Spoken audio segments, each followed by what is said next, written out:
नमस्ते। हमारे साप्ताहिक कार्यक्रम अशोक वानखेड़े साहब के साथ बातचीत में आपका स्वागत है। अ, हफ्ते भर की हलचल, हफ्ते भर की राजनीतिक गतिविधियां और उस पे अशोक साहब की एक फर्क नजर। अशोक वानखेड़े साहब, ये तो हम लोग बातचीत करते रहेंगे, लेकिन हार जीत भी होती रहेगी। लेकिन मुझे व्यक्तिगत रूप से एक थोड़ा दुख इस बात का हुआ कि मिजोरम बहुत सुंदर जगह है। अ, बहुत अच्छे हैं, देश के साथ कदम से कदम मिला के चलते हैं। वहां पे मोदी जी का न जाना और मतलब वहां से उसको मुंह चुराना कहेंगे, डर कहेंगे या क्या कहेंगे, क्योंकि मोदी जी तो इलेक्शन प्रेमी इतने हैं कि छोटे मोटे इलेक्शन, नगर पालिका का इलेक्शन होता है तो एक बार घूम के कहीं से आ जाते हैं, भले ही बोले ना उस स्टेट में, उस कैपिटल में। मिजोरम न जाना मेरे ख्याल से मिजोरम के लोगों के साथ इस देश के शीर्ष नेतृत्व और खास करके मोदी जी का थोड़ा नाइंसाफी है। अशोक भाई। देखिए आनंद भाई, अ, जब मिजोरम में बीजेपी की सरकार बनी, मतलब मिजोरम में जो लोकल पार्टी की सरकार बनी और बीजेपी उसमें पार्ट हो गई, वो एनडीए का पार्ट हो गई। तो बीजेपी के स्पोक्स पर्सन जब मुख्यमंत्रियों के नाम गिनाते हैं एनडीए के, तो मिजोरम भी उसमें एक होता है। मणिपुर 3 मई से आज नवंबर हो गया है, 7-8 महीने हो गए हैं, मणिपुर जल रहा है। जी। मणिपुर जल रहा है। मणिपुर के लिए विपक्ष आंदोलित है, सर्वोच्च न्यायालय ने कमिटियां नियुक्त की है, लेकिन ये मोटी चमड़ी की सरकार इनके कान पे जू तक नहीं रेंग रही है, मानो मणिपुर इस देश का हिस्सा हो ही नहीं। मणिपुर की गवर्नर रो रही है, मणिपुर का मीडिया रो रहा है। मीडिया ने इंडिपेंडेंट असेसमेंट की टीम भेज के भी एक रिपोर्ट दी है। कुल मिलाकर सत्ता में बने रहने के लिए और क्रिश्चियन कम्युनिटी को एलिमिनेट करने के लिए यह होने दे रहा है। जब मणिपुर जल रहा है तो मणिपुर की हीट सीधी मिजोरम पहुंच रही है, क्योंकि पहाड़ियों के उस पार मिजोरम है। मिजोरम में कुकी लोगों का भी एक अच्छी खासी तादाद है, और मणिपुर के मतई का एकमात्र सोलो मुझे अभियान दिखता है, एन केन प्रकरेल पहाड़ी खाली करवा के कुकीज को मिजोरम में पुश करो, ताकि कुकीज मिजोरम में रहें और मतई पूरे मणिपुर का कब्जा कर ले। पहाड़ियों में गांजा की खेती, इसमें पहले भी हमने एक बार बात कर चुके हैं। जी। तो ऐसे में प्रधानमंत्री, गृह मंत्री, ये अब मिजोरम को इन्होंने छोड़ दिया भगवान भरोसे। इन लोगों का वहां पे इतनी नफरत करने लगे हैं बीजेपी से कि एनडीए गठबंधन के सहयोगी मुख्यमंत्री स्वयं कह रहे हैं कि मेरे स्टेज पे मुझे प्रधानमंत्री नहीं चाहिए। प्रधानमंत्री का साथ खड़ा होना ये हार को सुनिश्चित करता है। मोदी है तो मुमकिन है, ये जो नारा था, ये मिजोरम में पूर्ण रूप से मुंह पे गिरता हुआ दिखाई दे रहा है। जब आपके मुख्यमंत्री कहते हैं कि महामहिम आप आओगे तो हम चुनाव हार जाएंगे, आपके साथ मैं स्टेज शेयर नहीं कर सकता, तो ये किस मुंह से वहां स्टेज शेयर करने जाएंगे, जबकि इनका कोई वजूद ही नहीं है वहां पे। 2 सीटों पे ये सरकार में रहते हैं और बोलते सरकार हमारी है। तो जी। मिजोरम में ये जाएंगे तो वहां जवाब देना होगा आपको। क्या बोलोगे मिजोरम की जनता से? क्या बोलोगे कुकी के साथ क्या हो रहा है, सरकार क्यों चुप है? क्या बोलोगे कि मतई को नंगा नाच करने के लिए खुला छोड़ दिया है? क्या सवालों के जवाब है आपके? और दूसरी बात, मैंने पहले भी कहा कि जो सबसे बड़े दादा होते हैं, अंडरवर्ल्ड के डॉन होते हैं, वो सबसे बड़े डरपोक होते हैं। वो अपने डर के कारण ही दूसरों के मन में डर फैला के अपनी सुरक्षा सुनिश्चित करते हैं। तो प्रधानमंत्री नरेंद्र मोदी बहुत कोई जाबाज इंसान है ऐसा नहीं मैं मानता हूं। वो जवाहरलाल नेहरू थे, दंगों के बीच में गाड़ी से कूद के आए थे। वो सरदार वल्लभ भाई पटेल थे, दंगों के बीच में घुस के बात करते थे लोगों से। ये तो दंगों जी। से हजारों किलोमीटर दूर बैठते हैं। ये उनका डर है वहां जाने का, ये उनकी पूर्ण रूप से नाकामी है नॉर्थ ईस्ट के प्रति। नॉर्थ ईस्ट के प्रति उनकी उदासीनता है और नॉर्थ जी ईस्ट इन्होंने आसाम के मुख्यमंत्री हेमंता के भरोसे छोड़ दिया है कि भाई तू ही संभाल अब इसको, जो करना सो कर ले। ये जो कुल मिला के चित्र बन रहा है, इससे ये लग रहा था कि किसी भी हालत में मिजोरम भगवान के भरोसे छोड़ रहे हैं, ये मिजोरम जाएंगे नहीं। जब हम जीतते हैं तो छोटे छोटे राज्यों को भी बहुत बड़ी जीत मानते हैं, लेकिन इस बार मिजोरम हार जाएंगे तो वो कतई उस तरफ ध्यान देने का प्रयास नहीं करेंगे और जी मिजोरम को गिनेंगे भी नहीं। जी इनका सारा फोकस कुल मिलाकर मध्य प्रदेश, छत्तीसगढ़ और राजस्थान पे है, क्योंकि वहां उन्होंने तेलंगाना में भी एक पैक्ट कर ही लिया है, ऐसा मुझे लगता है। अंडर हैंड डीलिंग कर ही ली है उन्होंने वहां पे। वो केसीआर के साथ देंगे, केसीआर के परिवारवाद पे बोलते हैं, लेकिन केसीआर पलटवार करता है तो चुप हो जाते हैं। वहाँ ओवैसी जी ऑलरेडी जो बीजेपी की बी टीम है वो तेलंगाना में है। तो इनके लिए चुनाव मात्र 3 राज्यों में है और कांग्रेस के लिए 5 राज्यों में है। जी फर्क ये है। जी इसलिए जी मिजोरम के साथ जो ये व्यवहार कर रहे हैं, मणिपुर के साथ वो व्यवहार कर रहे हैं, ये इस देश की मनमोहन सिंह की 10 साल की जो लुक ईस्ट की जो पॉलिसी थी, जो मनमोहन सिंह और अटल बिहारी वाजपेयी जी ने भी जो हर मंत्रालय के बजट का 10% नॉर्थ ईस्ट को देने की बात कही थी, वो तमाम बातें नलीफाई हो गई, खत्म हो गई।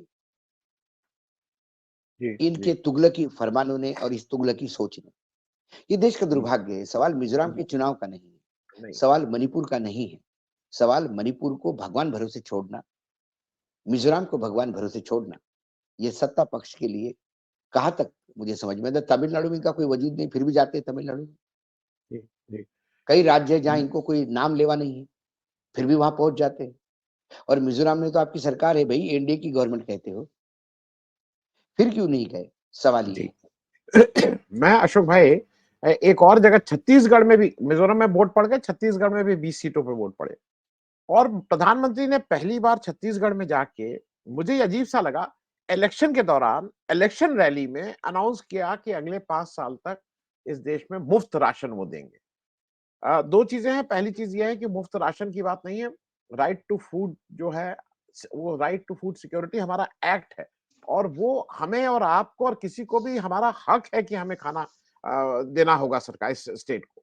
तो पहली चीज तो ये कि उन्होंने कोई नया काम नहीं किया। दूसरा, चुनावी मन से ये जो घोषणा की और इलेक्शन कमीशन जिसको कहते हैं टुकुर टुकुर से ताक ताक रहा है। टीएमसी ने हालांकि उसके लिए एक कंप्लेन की है, लेकिन जैसा पता है कि इलेक्शन कमीशन से कुछ होगा नहीं। मैं इस पूरे इस उस पे और छत्तीसगढ़ पे उसका क्या असर पड़ेगा, इस पे भी जरा समझ लो अशोक भाई। छत्तीसगढ़ पे इसका कोई असर नहीं पड़ेगा। उसका कारण है राइट टू है, ये सबको पता है। दूसरी बात, इसमें प्रधानमंत्री के, भारतीय जनता पार्टी के, केंद्र सरकार के तमाम दावे नंगे हो गए। प्रधानमंत्री ने अपनी जब 5 साल के लिए 5 किलो अनाज फिर दूंगा, ये जब घोषणा की, तो साथ में उन्होंने एक राइडर दिया और वो राइडर ये था कि मैं इस देश में 80 करोड़ लोगों को रात को भूखा सोने नहीं दूंगा। इसके मायने हैं इस देश की 80 करोड़ जनता, जो करीब-करीब 72% होती है, वो रात को भूखा सोती है। जिस देश की जनता 5 किलो अनाज न मिलने पे रात को भूखी सोए, उस देश की आर्थिक स्थिति कितनी विषम होगी, ये आप देख सकते हैं। तो भारत की अर्थ आर्थिक व्यवस्था कितनी लचर हो गई है कि 72%, 70-72% लोगों को सरकार के अनाज पे बैठना पड़ रहा है। तो मैं हमेशा, आनंद जी, एक इकोनॉमिक्स का विद्यार्थी होने की वजह से मैं हमेशा कहता हूँ कि वो विकास कहलाता है जिसमें ग्रोथ का मॉडल वी मॉडल होता है। ये जी इसमें गरीब भी ऊपर जाता है, रईस भी ऊपर जाता है और सर्वांगीण विकास होता है। और एक होता है के मॉडल। ये जो के मॉडल होता है आपका, इसमें गरीब और गरीब हो जाता है और रईस हो जाता है। तो हमारे देश में 2014 से के मॉडल लागू हुआ है। इसलिए हवाई जहाज से यात्रा करने वालों का आंकड़ा बढ़ता है, रईस और रईस हो रहे हैं। प्रीमियम हाउसिंग जो 5 करोड़ के, 2 करोड़ के, 4 करोड़ के घर है, उसकी बिक्री अथाह हो रही है। करोड़पति और करोड़ हो रहे हैं। और गरीब जिसकी थाली सिकुड़ रही है, वो इतना गरीब हो रहा है कि आने वाले 5 साल तक उसको सरकार के अनाज के भरोसे रहना पड़ेगा, 2 टाइम की रोटी के लिए, नहीं तो भूखा मरेगा। ये मैं नहीं, ये प्रधानमंत्री कह रहे हैं। ये आने वाले 5 साल का प्रोजेक्शन है। मतलब हमारे देश की इकोनॉमी आने वाले 5 साल में भी क्या ग्रोथ में रहेगी, तो आने वाले 5 सालों में हमारे यहाँ चार्टर्ड प्लेन बढ़ेंगे। हमारे यहाँ 10-10 करोड़ की विला खरीदने वाले लोग बढ़ेंगे। हमारे यहाँ 8-8 करोड़ की कार लेने वाले लोग बढ़ेंगे। लेकिन हमारे यहाँ साइकिल लेने वाले लोग घटेंगे। हमारे यहाँ ट्रेनों से प्रवास करने वाले लोग घटेंगे। लोग पैर-पैर चलेंगे। क्योंकि गरीब और गरीब हो रहा है। ये 80 किलो 5 साल के लिए ये एक लॉलीपॉप है जो उन्होंने जनता को दिया। लेकिन क्या छत्तीसगढ़ की जनता को 5 किलो अनाज चाहिए? या फिर वहां के आदिवासी भाइयों को जो धर्म वो अपनाते हैं या जिस धर्म में विश्वास रखते हैं उस धर्म की इबादत करने की परमिशन चाहिए? वहां पे संगठन कहाँ है? छत्तीसगढ़ में कांग्रेस बीजेपी ने अपने संगठन को पूर्ण रूप से मृतप्राय कर दिया।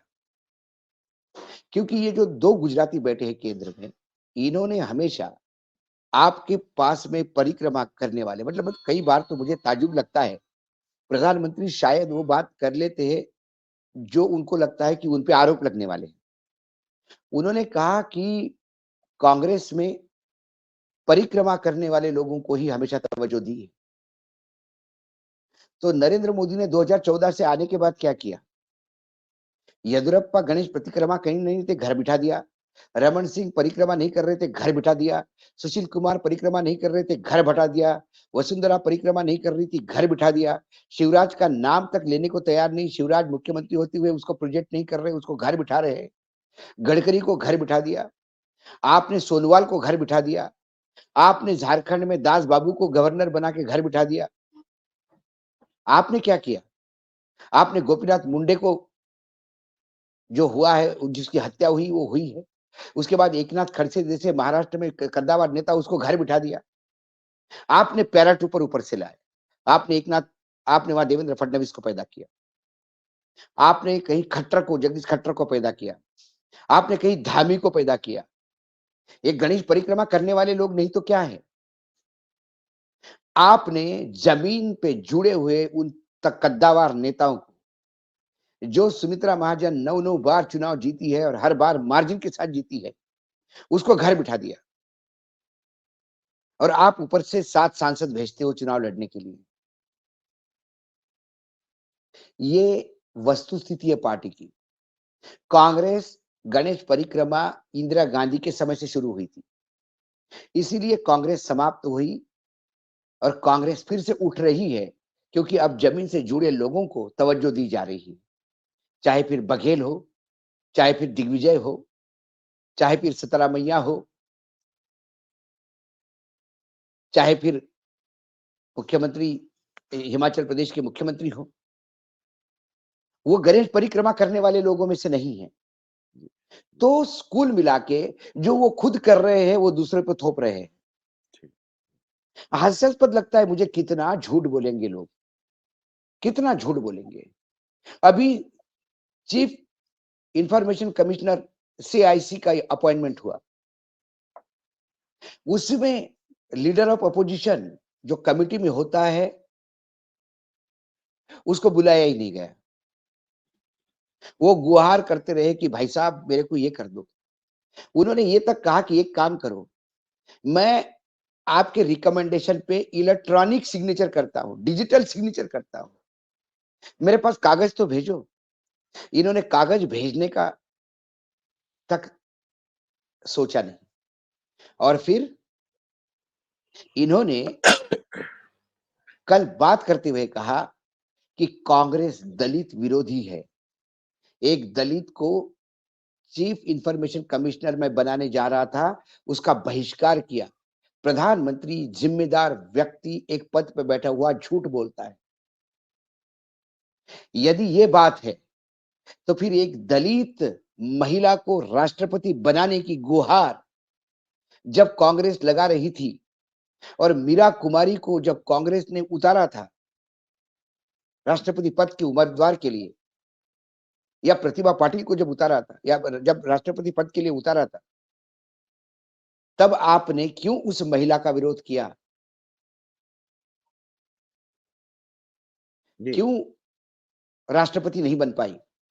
जब उपराष्ट्रपति पद पे शिंदे कांग्रेस ने दिए, शिंदे तो दलित थे, फिर आपने भैरव सिंह शेखावत जैसे सवर्णों को क्यों उतारा?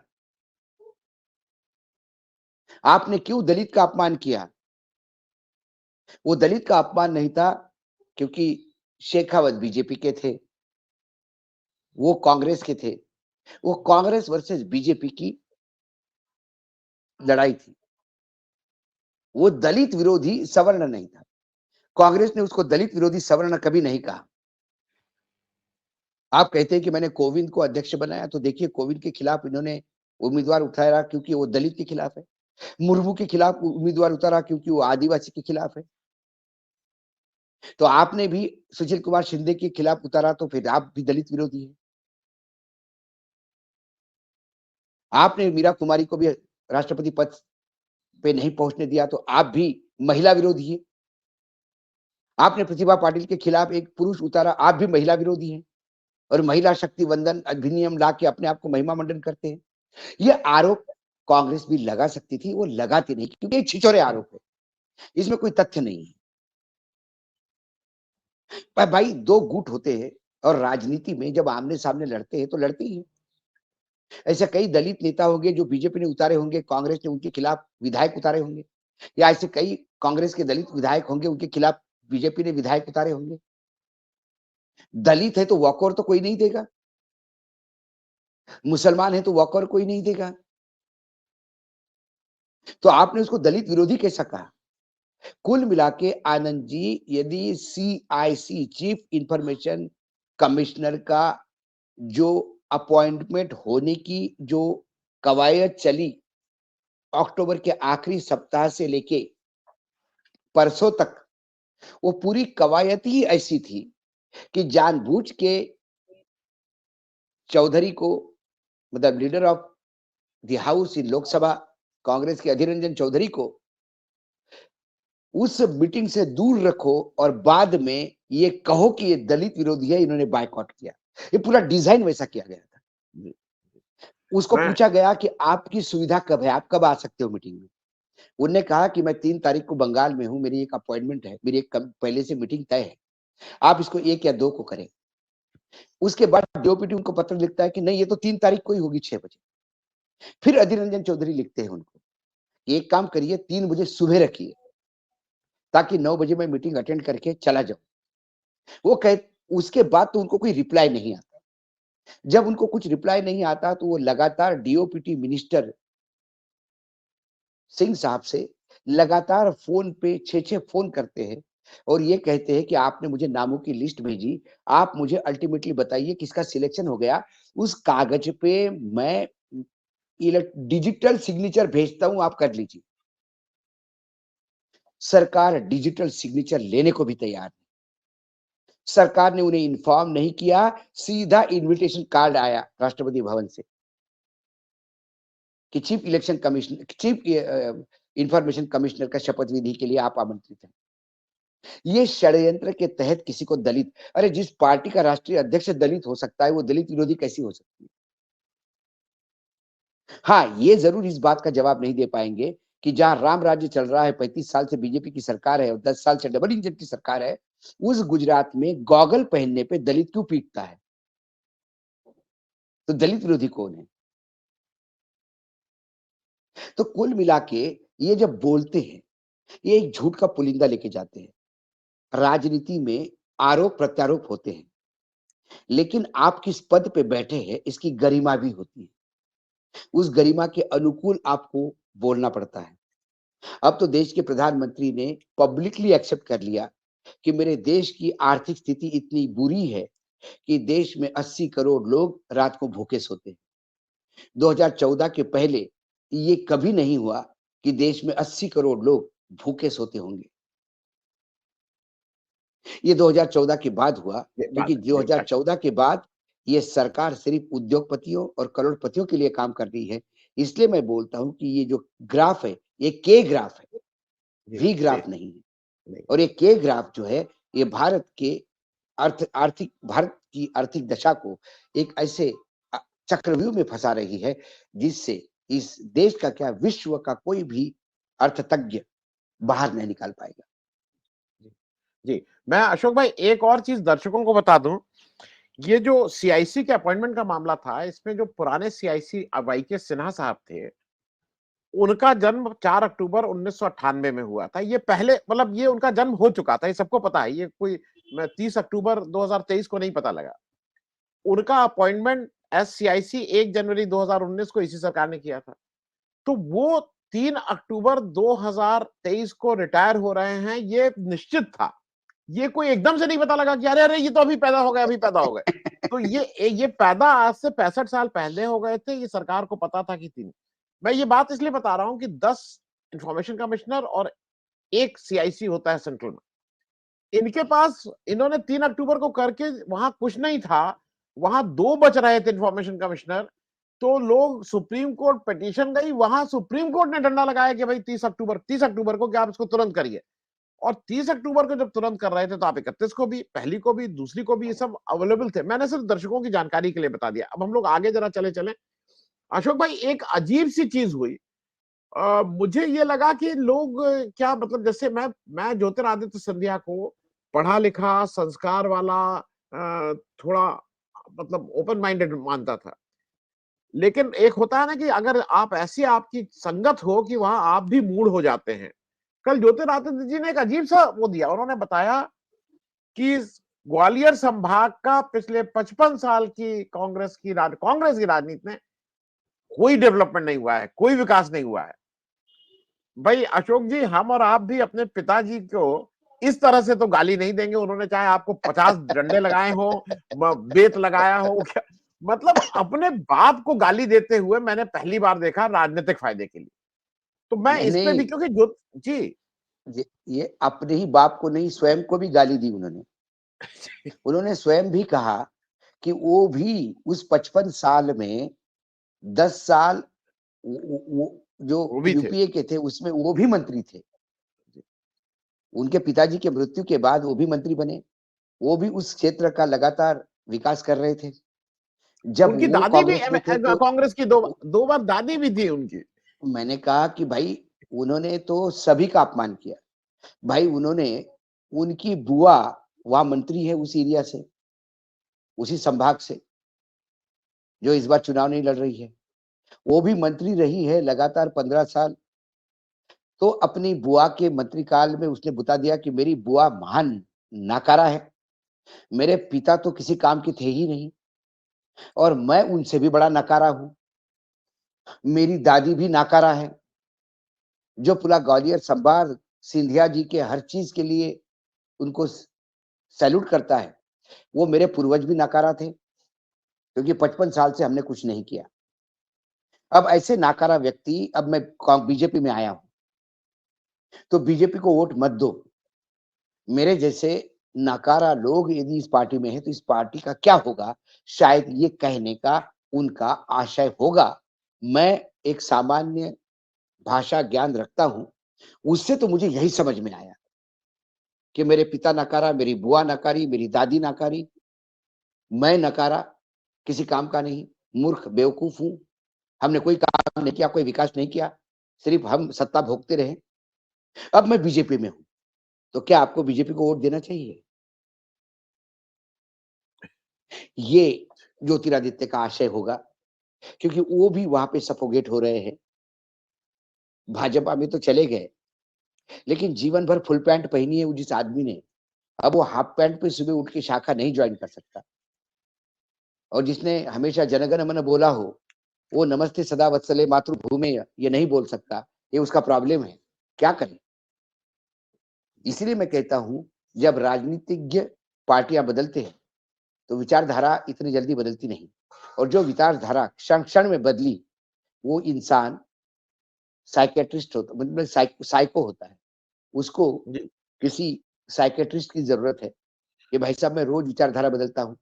सुबह मैं कांग्रेस का होता हूँ, शाम को मैं बीजेपी की जय बोलता हूँ, रात को बीएसपी और समाजवादी पार्टी भी अच्छे लगने लगते हैं, और सपने में मैं लेफ्ट हो जाता हूँ।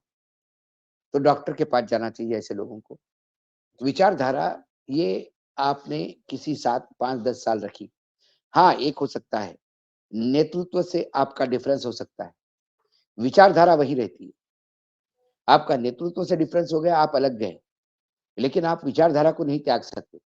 कांग्रेस की साथ आपके नेतृत्व के साथ उनके पिताजी का डिफरेंस हुआ, वो बीजेपी में नहीं गए, उन्होंने अलग पार्टी खोली, उन्होंने मध्य प्रदेश विकास कांग्रेस खोली, बिल्कुल। और उन्होंने ये बता दिया कि मेरी विचारधारा कांग्रेस की ही है, लेकिन मैं नेतृत्व से मेरी पट नहीं रही है। विचारधारा वही है। शरद पवार अलग गए तो बीजेपी के साथ नहीं गए। शरद पवार ने अलग पार्टी खोली और राष्ट्रवादी कांग्रेस है, कांग्रेस ही खोली। उन्होंने कहा कि मेरी विचारधारा कांग्रेस की है, लेकिन कांग्रेस के नेताओं की मेरी पटती नहीं, इसलिए मैंने अपनी अलग पार्टी खोली। ये जो बीजेपी तृणमूल में जाने वाले लोग हैं, तृणमूल तृणमूल तृणमूल एक बड़ा तृणमूल कांग्रेस वो बड़ा बीजेपी में नहीं गई, उसने अपनी पार्टी खोली। ऐसा देखा जाए तो टीडीपी जो है वो भी कांग्रेस से निकली हुई पार्टी है। जी, केसीआर जो है वो कांग्रेस से निकला हुआ है। ये लोग बीजेपी में नहीं गए। ये लोगों ने अपनी विचारधारा जिंदा रखी, क्योंकि ये सेक्युलर उस विचारधारा के हैं, ये कड़वे हिंदुत्व के नहीं। और बीजेपी यदि कहती है कि हम सर्वधर्म समभाव है, तो राजस्थान में जो बीजेपी ने किया उससे ज्यादा हास्यास्पद नहीं है। शायद पहली बार 50 साल 60 साल में राजस्थान में पहली बार एक भी मुसलमान को टिकट नहीं दिया, जी, और मुस्लिम बहुल इलाके में 3-3 मठाधीश भगवे उतारे हैं। जी। मैं क्या मैं क्या इस आइडियोलॉजी को क्या इस आइडियोलॉजी को सिंधिया परिवार एंडोर्स करता है? सवाल ये है। मैं चलते-चलते अशोक भाई एक बहुत छोटा-सा, क्योंकि सारे राज्यों को हम लोग ने कवर कर लिया। सिर्फ तेलंगाना पे एक छोटा-सा आपका वक्तव्य ले लूँ।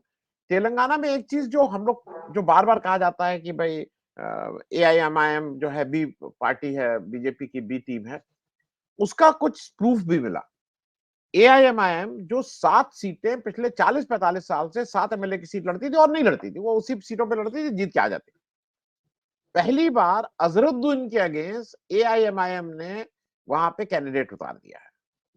और जो जो इससे ज्यादा और आपको प्रूफ क्या चाहिए? दूसरा प्रूफ वो लोग ये भी देते हैं कि जितने विपक्ष के लोग हैं, सबके यहाँ ईडी सीबीआई कुछ ना कुछ इनकम टैक्स गया है, केवल एक विपक्ष के एआईएमआईएम साहब हैं।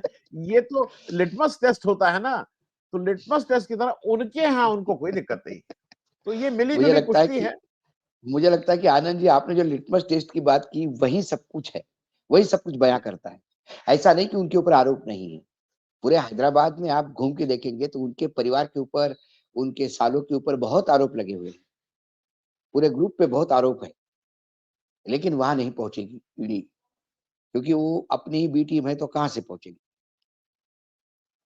जी, जी। क्योंकि क्योंकि अशोक भाई बिना आरोप के भी, मतलब हमने तो इन लोगों को लोगों की जिंदगी लेते-देते देखा है। शाहरुख खान के लड़के का जिस तरह से इन लोगों ने बर्बाद करने की पूरी कोशिश की थी, वो तो मुझे लगता है वो ईश्वरिक न्याय होगा। मैं तो ईश्वर में विश्वास करता हूँ। न्याय उसके यहाँ बिल्कुल होगा बिल्कुल। जिस तरह से इन्होंने बच्चों की जीवन बर्बाद करने की कोशिश की है। जीवन में। बहुत-बहुत धन्यवाद अशोक भाई। हम्म, थैंक यू सो मच। धन्यवाद। Thank you.